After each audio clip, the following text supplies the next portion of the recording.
कि आइले ही तई में ओ 4 दिन खातिर बाकी हलफा मचा के गइल।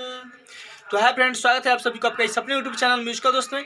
दोस्तों आज की इस वीडियो में हम लेकर आए हैं इसी ट्रैक पर बहुत ही सुंदर होली सॉन्ग, जो दोस्तों लेडीज मैटर है और बहुत ही अच्छा सॉन्ग है दोस्तों, ठीक है। तो चलिए दोस्तों इस गाने को सुनते हैं कि गाना कैसा है। इससे पहले दोस्तों अभी तक हमारे इस चैनल पर नए हैं तो चैनल को सब्सक्राइब कर लीजिए, और दोस्तों अगर वीडियो पसंद आए तो प्लीज़ वीडियो को भी लाइक कर दीजिएगा। तो चलिए दोस्तों इस गाने को सुनते हैं कि गाना कैसा है।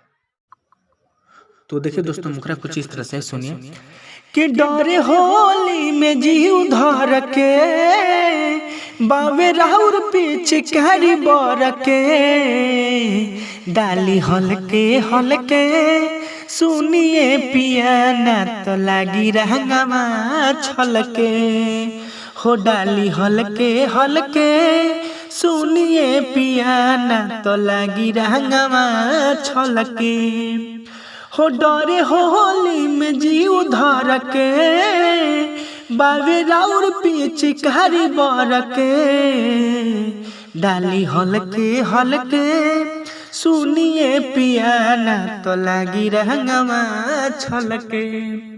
तो दोस्तों ये था मुखरा। आई होप कि आप लोगों को पसंद होगा। तो चलिए दोस्तों अब अंतरा सुनते हैं कि अंतरा किस तरह से। इससे पहले दोस्तों अभी तक वीडियो को लाइक और चैनल को सब्सक्राइब नहीं किया तो प्लीज कर लीजिए।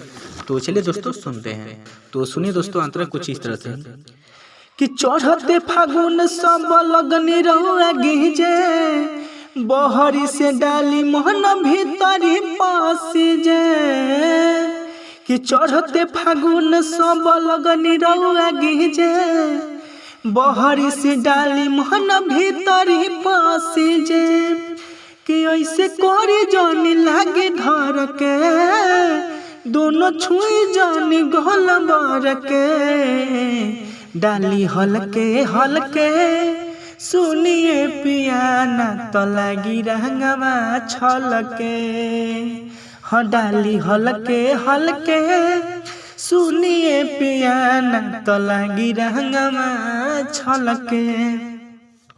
तो दोस्तों ये था फर्स्ट अंतरा, ठीक है। अब चलिए लास्ट वाला अंतरा सुनते हैं कि लास्ट वाला अंतरा कैसे है। इससे पहले दोस्तों अभी तक वीडियो को लाइक और चैनल को सब्सक्राइब नहीं किए हैं तो प्लीज कर लीजिए।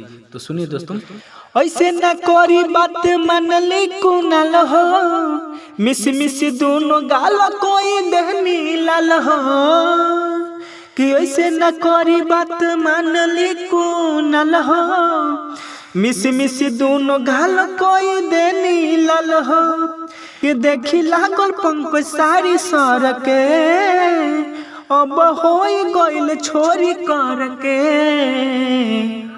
डाली हलके हलके सुनिए पिया ना तो लागी रंगमा छलके। तो दोस्तों ये था फुल सॉन्ग।